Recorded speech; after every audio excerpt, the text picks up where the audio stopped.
amesema maneno mingi hapo sana. Anasema sijui Raila Odinga aliuliwa.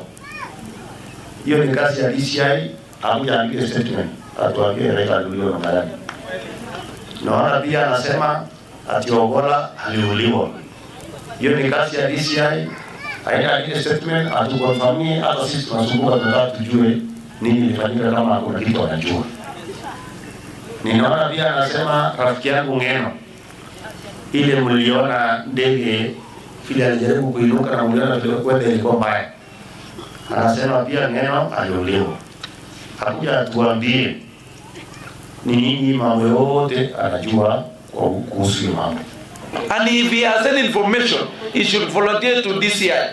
If he doesn't trust DCI, he should go to FBI or CIA and give the information, so that we get the full disclosure of whatever he thinks he has the information. But he doesn't have any information.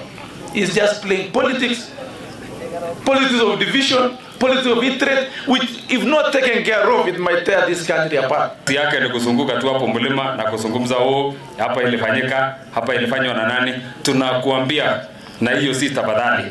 Wale familia ambayo wamepoteza watu yao, kuanzia jamii ya Mheshimiwa Raila Amolo Odinga, jamii ya our departed Chief of Staff, Chief of Defense Ogolla, Joanna Ngeno ambaye ni mtoto wetu, kiongozi wa jamii yetu ya Wakalenjin, tunakuambia wewe heshimu familia ambayo wamepoteza watoto yao.